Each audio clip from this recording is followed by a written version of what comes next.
Ma quale dieta? Mi piace nel polpetto.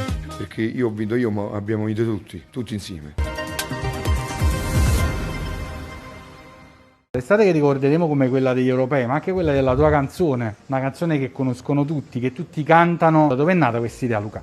Io ero ancora in carne perché io poi ho fatto l'intervento sleeve, riduzione dello stomaco, ho fatto la dieta, ma quale dieta? Poi ho fatto la dieta. Quando sono andato giù alla sala discografica dal maestro Franco Desiré, stava l'autore Ciro Renna, un mio caro amico che io lo stimo e lo voglio bene. Mi sono presentato con mangiamana, pizzette, panino. Disse il maestro Franco Desiré, l'arrangiatore della canzone: Luca, ma devi fare la dieta. E io dissi: ma quale dieta? Ma quale dieta? Mi piace nel polpetto, mi piace la cotoletta. E ci mangiate quattro tengo fame e son che sette. Dalle strade di Sant'Antimo al tetto d'Europa. Un successo che definisce inaspettato Luca il Sole di Notte, titolare della Pescheria degli Artisti di Via Roma e mattatore dell'estate 2021, con il brano Ma quala dieta, diventato colonna sonora della vittoria europea della nazionale italiana. È arrivata la nazionale.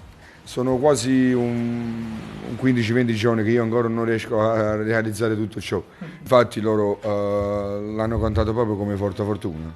Hanno scelto questa canzone qui. Che questa canzoncina piace molto ai bambini e quando piace alle creature piace a forza pure ai padri, ai nonni, ai nonni e tutta la famiglia.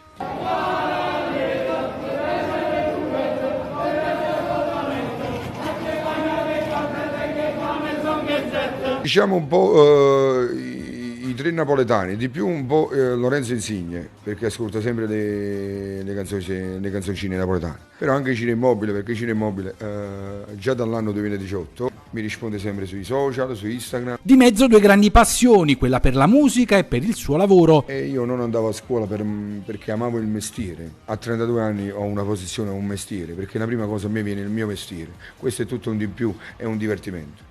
Io amo il mio mestiere. Luca ha respirato l'arte sin da piccolo, il padre era un artista molto conosciuto e apprezzato. Tu ogni volta che vai a cantare nelle cerimonie ricordi sempre tuo padre. La Pescheria degli Artisti si chiama Pescheria degli Artisti perché la buonanima di mio padre dipingeva i quadri, era un maestro d'arte. Mio padre era un collaboratore scolastico, una bravissima persona, un grande uomo, una bravissima persona, ha sempre lavorato, noi siamo 6 figli, anche mia mamma, una grande donna, ha sempre lavorato. Tu hai praticamente portato il tuo paese in tutta l'Europa. Questa cosa che hai detto è una grande emozione per me, perché sono sempre messaggi negativi, diciamo un po' dappertutto, diciamo un po' tutta Napoli e provincia eccetera. Noi abbiamo lanciato un messaggio, noi napoletani, perché io ho vinto io, ma abbiamo vinto tutti insieme. Abbiamo lanciato un messaggio positivo in tutta Italia e in tutta Europa. Un saluto dalla Pescheria degli Artisti, il Sole di Notte, ma quale dieta, viva il cibo, Forza Italia, volate!